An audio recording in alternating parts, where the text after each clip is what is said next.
جو گوادر یہ خطے کی تقدیر بدل دے گا، یہ گیم چینجر ثابت ہوگا۔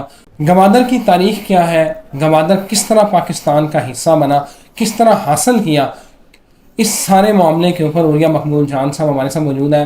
عوریہ صاحب بلوچستان کے معاملات اور تاریخ کے حوالے گہری نظر رکھتے ہیں کہ آخر وہ کون سا انمول اور وہ لمحہ تھا جب یہ گوادر جو خطے میں گیم چینجر ثابت ہوگا وہ پاکستان کو کس طرح ملا۔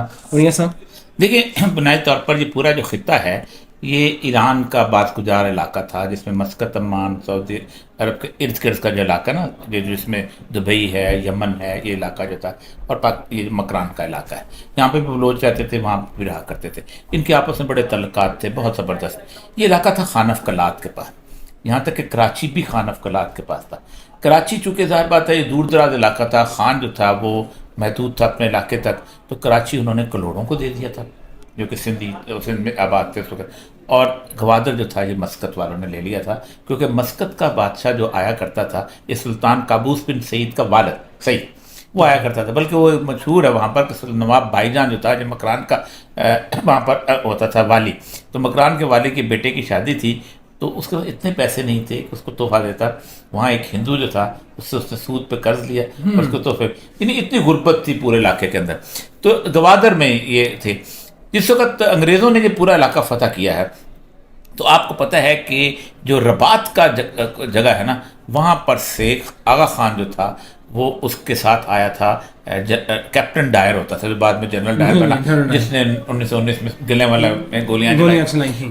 آغا خان کو وہ لے کے آئے تھے اصفہان سے، تو اصفہان میں اس نے 50,000 گھوڑے دیے تھے کیپٹن ڈائر کو قندھار فتح کرنے کے لیے، تو آغا خان کو لے کے، تو آغا خان کو 3 جگہ دی گئی تھیں، ایک تو بامبے دیا گیا تھا، یہاں تم اپنی آبادی کرو، دوسرا گوادر دیا گیا تھا، اور تیسرا گلگت بلتستان میں علی آباد اور بلتستان علاقہ دیا گیا۔ اس علاقے پہ آغا خان نہیں ہے تو وہ آباد ہوئے تھے۔ اب یہ جو علاقہ ہے سارے کا سارا، اس میں گوادر بھی شامل تھا۔ لیکن پاکستان جب بنا ہے تو پاکستان کی شروع دن سے ایک جو اسٹیبلشمنٹ کا ایک تصور تھا کہ یہ ہماری اسٹریٹجک اس کے لیے امپورٹنس کے لیے بہت ضروری ہے، کیونکہ ایک ہی بندرگاہ تھی، دوسری بندرگاہ ہمارے پاس تھی نہیں، اور ہمیں بندرگاہ چاہیے ہوتی ہے، ہزار بات۔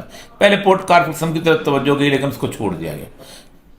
تمام اس وقت تک ہمارے سویلین گورنمنٹ تھی، آپ کو پتہ ہے کہ 1950s میں اس کے مذاکرات شروع ہوئے۔ ایوب خان کے آنے سے صرف 1 مہینہ پہلے فیروز خان نور نے ستمبر 1958 میں اس کا ایگریمنٹ کر لیا، اور یہ پاکستان کو یہ مل گیا۔ اور آپ دیکھیں کہ کتنی کمال کی بات ہے کہ کبھی بھی دوبارہ مڑ کے انہوں نے گوادر کلیم نہیں کیا ہمارا، اور انہوں نے 1 روپیہ نہیں لیا، 1 روپیہ بھی نہیں لیا۔ اور دوسری ایک اور بات، اس کے بدلے میں مکران سے باقاعدہ مسقط کی فوج میں لوگ بھرتی ہوتے تھے، اور اتنے زیادہ بھرتی ہوتے تھے بلکہ کہا جاتا تھا جو فوج میں بھرتی ہوتا ہے بعد میں ہوتا ہے راڈو کی گھڑی پہلے پہنتا ہے۔ ہر مکرانی کے ہاتھ میں راڈو کی گھڑی ہوتی تھی، اور وہ بڑی سنہری والی، آپ کو یاد ہے گولڈن والی، ہر مکرانی کا تو وہ راڈو کی گھڑی پہلے پہنتا ہے مکران۔ اسی کو روکنے کے لیے آپ کو یاد ہوگا کیونکہ جنگ ہو رہی تھی بہت زیادہ لیفٹ رائٹ کی، جو کمیونزم والی نا، اسی کو روکنے کے لیے باقاعدہ فائرنگ ہوئی تھی مسقط کے کرنل کے اوپر، اور حمید بلوچ جو تھا اس کو پھانسی دی گئی تھی 1985 کو 6 کے اندر۔ لیکن اس کے باوجود بھی انہوں نے کبھی بھی، حالانکہ ان کا کرنل بیچارہ وہاں مارا گیا تھا اس سارے معاملے کے اندر، اور ہمارے جو جہاں کے لوگ تھے یہ روس کے کھاتے میں پیچھے چلے ہوئے تھے۔ یہ علاقہ جو ہے کہ گوادر کمال کی بات ہے کہ 3-4 چیزیں، گوادر جو ہے یہ اس کے پاس سے دنیا کا 60% تیل گزرتا ہے، پوری دنیا کا، اور وہ دنیا کا 60% تیل جو ہے وہ اسٹیٹ آف ہرمز سے باہر ہے۔ اسٹیٹ آف ہرمز وہ جگہ ہے کہ جہاں پر ایران اور عراق جو ہے وہ ایک جگہ کے کونے میں ملتے ہیں، ایک طرف سے کونا جو ہے سعودی عرب والا آتا ہے، ایک طرف سے عراق کا شط العرب والا آتا ہے۔ اس جگہ پر اگر ایک جہاز کھڑا کر دیا جائے تو یہ کم از کم 20 ملک ہیں یہ بند ہو جاتے ہیں۔ ابھی پچھلے دنوں مسئلہ بھی ہوا تھا ایک جہاز کی وجہ سے، اس کو کہتے ہیں انٹرنیشنل چوک پوائنٹ، عالمی چوک پوائنٹ ہے۔ گوادر ایک تو نمبر 1 اس کے باہر ہے۔ دوسرا، گوادر کی اہم ترین بات یہ ہے کہ اس سارے علاقے کے اندر بحیرہ عرب، بحیرہ ہند، بحیرہ اوقیانوس کے اندر یہ دنیا کی واحد ڈیپ سی پورٹ ہے جو اللہ نے بنائی ہے، جس میں آپ کو مٹی نکالنے نہیں پڑتی، ریت نکالنے، اور آپ اس میں گوادر میں ایک آپ جائیں تو گوادر میں ایک کوہ باتیل ہے، جس کے اوپر یہ بہت بڑی کالونی بنائی گئی ہے، جس میں پی سی سی بنایا گیا، یہ کوہ باطیل کے ساتھ آ کے وہ لگتی ہے، وہ جو گوادر کی جو نیچرل ڈیپ سی کوہ. یہاں پر سب سے بڑی بات ہے، 3 فائدے اس کے. ایک تو یہ ہے کہ اس گوادر سے چائنا جو ہے پوری دنیا کے ساتھ کنیکٹ ہوا. چائنا کو 3 جگہ سے روکا جا سکتا ہے، اس جگہ سے نہیں روکا جا سکتا.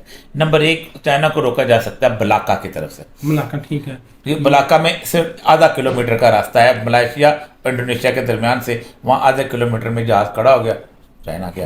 دوسرا، جاپنیز سی کی اس طرف سے روکا جا سکتا ہے، کینٹن کے اوپر سے. ایک رشین پورٹ بھی ہے وہ، لیکن وہ اتنی سردی ہوتی ہے کہ اس میں یہ ہوتا ہے کہ جہاز، اس کا موومنٹ بڑی مشکل ہوتی ہے، برف بھی اس کا بھی مسئلہ ہے. لیکن پھر بھی تیسرا جو ہے وہ چائنا کو اگر روکا جا سکتا تھا تو آذربائیجان، کرغزستان، قزاقستان کے راستے سے اس نے وہ ایک روڈ بھی بنائی. لیکن وہاں سب سے بڑی بات یہ ہے، ایران آتا ہے. ایران کے پاس جو سب سے بڑی بندرگاہ چابہار ہے، اس کا 1 ملین بیرل پر ڈے کا اس کا کیپیسٹی ہے، جبکہ گوادر کی 10 بلین بیرل پر ڈے کی کیپیسٹی. کہاں 1 بلین کا؟ تو وہ چائنا کی نیڈز ہیں اس کے. اب چائنا کا معاملہ یہ ہے کہ چائنا سر ہے، پورا جسم باقی 68 ملک ہیں، اور گردن جو ہے وہ گوادر سے پیک ہے. گردن پہ جس نے بھی ہاتھ رکھ لیا چائنا مر گیا، پوری کی پوری ترقی رک گئی، سارا کام رک گیا. تو یہ اتنی بڑی گردن ہے، اس گردن کے اوپر پاکستان اگر اس شہرک جو ہے، یہ پاکستان کی کشمیر بعد میں بنا، یہ اب بن گئے شہرک بن. اس شہرک سے اگر پاکستان نے فائدہ اٹھایا تو پاکستان کمال ہو جائے گا، اور پاکستان نے اگر اس کو فائدہ نہ اٹھایا تو نیر سویز جو ہے نا، یہ شہرک تھی اس علاقے کی، مصر ترقی نہیں کر سکا. شہرک سے فائدہ اٹھانا ضروری ہوتا ہے. آپ دیکھیں 8 بلین ڈالر کماتی ہے، اور ابھی اس کو وہ نہ دورویا کرنا چاہ رہے تھے، اس کے لیے ورلڈ بینک سے قرض لے رہا ہے مصر. اس کا مطلب ہے کہ اگر کرپشن آپ کی ہے نا تو پھر کچھ بھی نہیں ہے. کچھ بھی نہیں ہے.